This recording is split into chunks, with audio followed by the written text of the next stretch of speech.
Hey everyone, before we go any deeper into this course, I actually wanted to spend a little bit of time talking about a very interesting concept, which is the psychology of body language, and go over how our minds shape our nonverbal communication. By exploring the underlying psychological mechanisms that influence our nonverbal communication, we can gain a deeper understanding of our own behavior and the behavior of others. And this knowledge will empower you as a leader to communicate more effectively, empathize with your team, and build strong relationships. So, first of all, let's start by talking about the link between emotions and body language. And in this concept, we realize that our emotions and thoughts often manifest themselves in our body language, sometimes without us even realizing it. So, this can include things like facial expressions, gesture, and posture. I'll give you an example.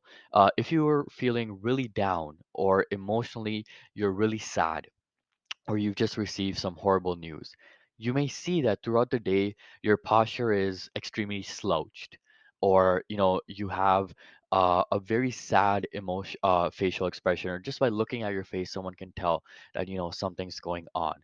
And this is all happening subconsciously. We're not trying to slouch our posture, or we're not trying to look extremely sad, but it just happens unconsciously.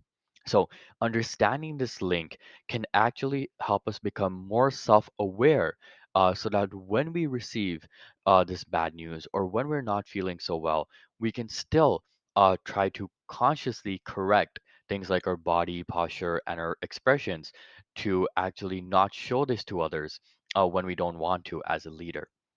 And understanding this link can also help us better interpret the emotions and intentions of others.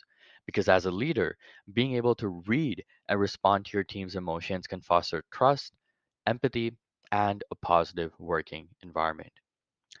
Now, the next concept I want to talk to you about when it comes to psychology of body language is the role of mirror neurons.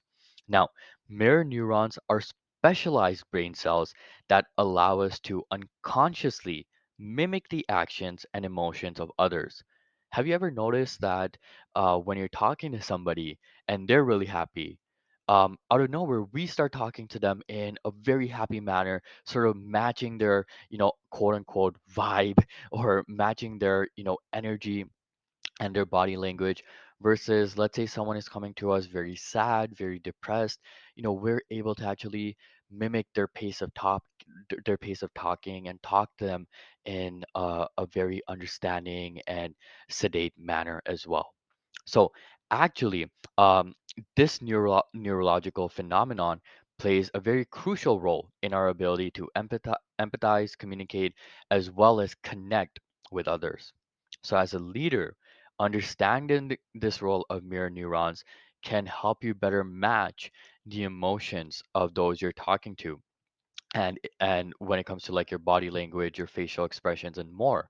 And it can help play a crucial role in your ability to empathize, communicate, and connect with others, as well as build rapport within your team and foster a culture of empathy and a culture of understanding.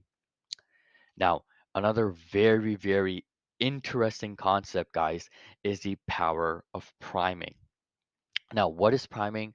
Priming is a psychological phenomenon where exposure to a specific stimulus influences our subsequent thoughts, emotions, and behavior. This can happen consciously or unconsciously as well. So, for example, if you see an image of a happy face, or you've just gotten some great news before you go into a meeting, you may be more likely to interpret ambiguous statements as positive, or in a positive manner during the meeting. Whatever someone says, you might interpret in a positive way just because you've had that stimulus of the happy face. Now, our nonverbal communication can also be influenced by this priming, which can impact our interactions with others. For example, if a leader is exposed to negative information about an employee before, a performance review. Let's say that we find out that the employee hasn't submitted their work on time, or the employee has, lied about something, for example. You may unknowingly, as a leader, display negative body language during the review, such as having crossed arms or having furrowed brows when it comes to your facial expressions, even if we try to give balanced feedback. And this can create a tense atmosphere and negatively affect the employee's perception of you as a leader. So, one way to actually overcome this priming bias that we face so often, and not show this in our body language and nonverbal communication, is through cognitive reframing. So, for example, if you recognize that priming has influenced your mindset, if you recognize that some stimulus or something that you just heard will influence the way you're going to communicate going into an interaction or going into a meeting, you can actually try reframing the situation to gain a more balanced perspective. So, for example, if you've been primed with negative information about an employee, consciously remind yourself of their positive attributes and past success. So, yes, they may have handed in their work late this time, but remind yourself what a good employee they are, what solid work they've done in the past, how long they've had such a positive relationship with you.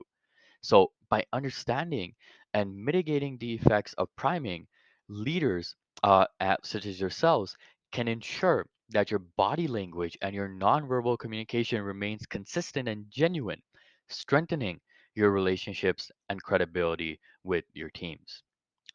Now, another great concept when it comes to the psychology of body language and nonverbal communication is called the self fulfilling prophecy. Now, this prophecy talks about the fact that our expectations and beliefs about ourselves can, and as well as others, can really influence our body language, leading to a self-fulfilling prophecy. For example, if a team member, for example, if you as a leader expect a team member to be disengaged, you may unconsciously exhibit body language that communicates distrust or disapproval, leading the team member to become disengaged eventually, and ultimately, no matter what you do. So, what's happened here?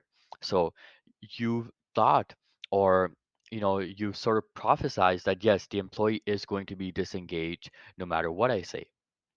Because of that, you've exhibited body language and nonverbal communication cues, such as bad body language, or bad facial expressions, or you may not have spoken in the most engaging manner, and all of that has actually led to the employee becoming disengaged ultimately. So what you've prophesized has become true, but you've actually made it become true through your body language and your nonverbal communication.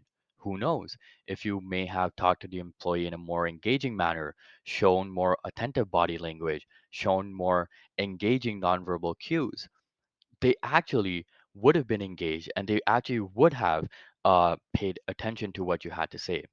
But because you've already prophesized what's going to happen, or you already had these expectations, you've engaged in what we call a self fulfilling prophecy. This also happens based on your thoughts and beliefs about yourself. So, for example, going into a presentation as a leader, if you constantly say that, I'm not a good presenter, I don't know how to present to large audiences, you're subconsciously going to show body language that is slouched or is disengaging within the presentation, and your presentation won't go as well. But if you continuously tell yourself that, I am a good presenter, I know how to present to large audiences, you're going to subconsciously have better body language, better facial expressions, better gestures, better distance understanding, and it's actually going to lead to a better presentation, which is the self fulfilling prophecy. So, to avoid negative self fulfilling prophecies and to encourage positive ones, leaders such as yourself should remain aware of their assumptions and their beliefs to maintain an open and an unbiased mindset before going into any interaction, or going into any meeting, or going into any scenario where we have to interact with others. So, overall, guys, before we go much deeper into this course and before we learn specifics about body language and nonverbal communication, which we will, I wanted to include this module to kind of demonstrate the complex and fascinating field that is body language and nonverbal communications. And actually, by understanding the psychological factors that shape our nonverbal communication, as we did in this module, we can actually become more self aware, empathetic, and effective communicators as well as leaders. So, in the following modules, we'll actually continue to learn more about what exactly body language is and what exactly nonverbal communication is so we can actually improve um, our understanding of the subject matter and harness them to enhance your leadership skills. So, I'll see you in the next one.